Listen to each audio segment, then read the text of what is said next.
This week, the sweet spot in BMW's 2 Series lineup, the 230i.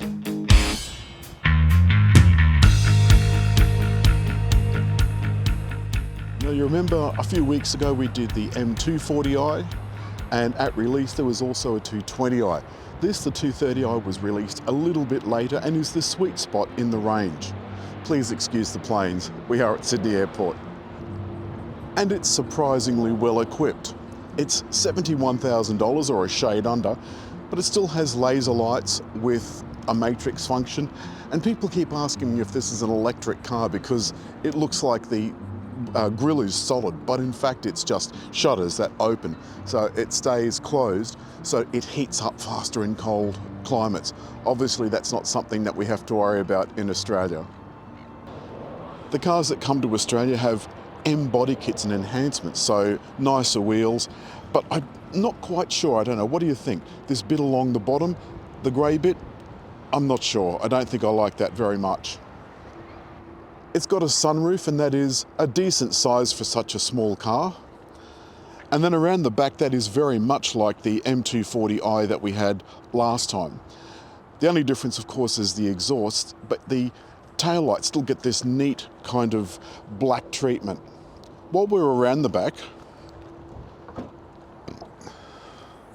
the boot is manual, but it's actually enormous. And of course the seats do go down. Naturally there's no spare. And from certain angles it looks even more muscular, especially this one from the back. Even this, the non-M240 model, looks kind of muscular and bulging at the back. I've got to say, the seatbelt is a bit of a reach. These doors are much, much longer than you think. And to get the car in a position where it's comfortable for you, sometimes you've got to do a little bit of gymnastics. But because this is so similar inside to the M240i, I'm not going to spend too much time on it. Obviously there's a sunroof with an internal shade, and that does open fairly wide. I can't open it because I've got the camera on it. There's the configurable dash, and you can see at the moment that's got the maps up.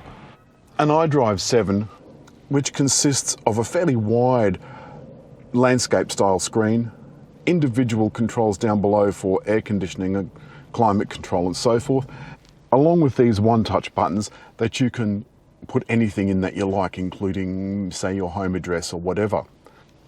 The finishes are nice. There's metal look with this kind of knurled finish, and the interior is a lovely leather and leather look feel. Everything is soft. The cabin, there's no doubt, is neat and tidy.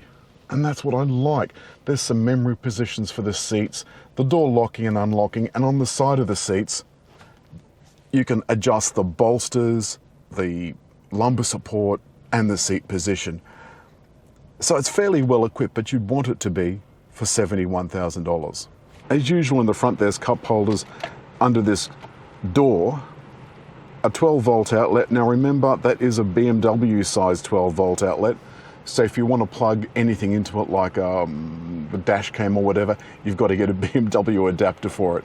The steering wheel has paddles for the gear shifters, smart cruise control for the distance and speed limiter, and the audio controls over the other side, including the voice control button.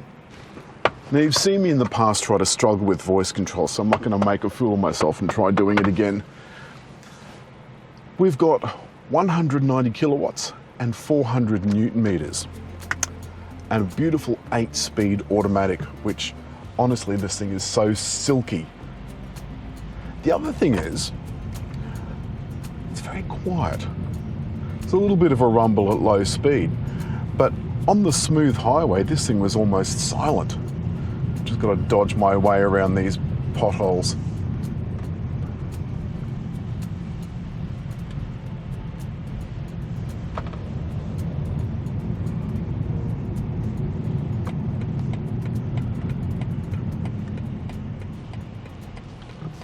We do have drive mode controls as well, but the suspension isn't active, so it's doing steering, throttle response and so forth. And really, that's all you need. The suspension in this is absolutely beautiful. And you might think that without the smart suspension that the handling might suffer a little bit, and it doesn't. It's just beautiful. Here's the thing that I really want to demonstrate. If I can get a break in the traffic.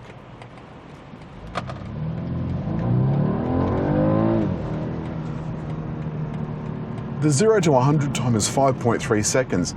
And considering this is just a little wee 4-cylinder engine, I think that's pretty impressive. Not only that, let's put it in sport. There's a nice little engine note as well, just sporty enough to let you know that you are in a car with a little bit of street cred.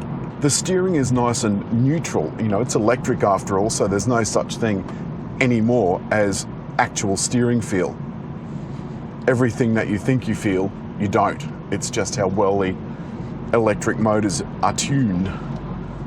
We're at freeway speed now, and the cabin is just, it really is just beautiful. There's a lovely ambience. It does lack a lot of the things that the M240i has, namely the all-wheel drive. This is rear-wheel drive only. And I like a rear-wheel drive car. Even though the M240's all-wheel drive system has a rear-wheel bias, you can't lock it in rear-wheel drive. And I think a 5.3 second 0 to 100 is enough to be riding home about. There isn't the full suite of driver aids in this car, which is a little bit of a shame considering you can get it in a Kia or a Hyundai for $30,000–$40,000 less. But there is blind spot monitoring and lane departure. I took this for a spin the other night. The automatic headlights work really well. Never dazzled anyone. And BMW, like all of the luxury car brands, have a raft of option packages, and you could easily spend another 5 or 10 grand without blinking. Things like heated seats and so forth are an option. I'd like to see those as standard. This does have heated seats, and in some BMWs, that's actually a subscription option. One thing I like about this car is the color. The range is delicious. And this blue feels sporty without looking too over the top. You buy a red car and you're bound to get pulled up by the police every 5 minutes. When you're thinking about a car to buy, I think the important thing that you want to consider is, what is your case use? Are you really going to go on a road trip? I mean, you could take this car for a track day if you want to. It wouldn't disgrace itself. The 8-speed automatic is leisurely and would make a great tourer. This is lovely in town. It's very easy to park. The ride is absolutely sensational. Though on choppy surfaces, you can definitely feel it. There's no doubt about it. But it's not hard. It's not harsh. There's a pleasant little burble in the back when you put your foot down too, which I like very much. Now, I raved on and on and on about the M240i, and I made so many comments about its handling and the under 5 second 4.7, I think it was, 0 to 100. This is nearly that quick. You can see at night there's a nice cabin ambience, nothing too bright, though you don't have the scope for change that you do with the M240i and that delicious ambience package that it had with the pink light. I think the main thing to note about this car is that it's easy to use. If you were to go through some of the M's, the AMGs, the Audi RS's, they're quite harsh cars, very severe, and they cost a lot of money. You can have almost as much fun in this for much less money.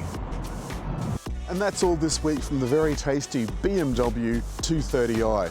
To take us out, I'm going to show you some more shots of the M240i, which we just loved. But as always, hit like, leave a comment, and just over there to subscribe.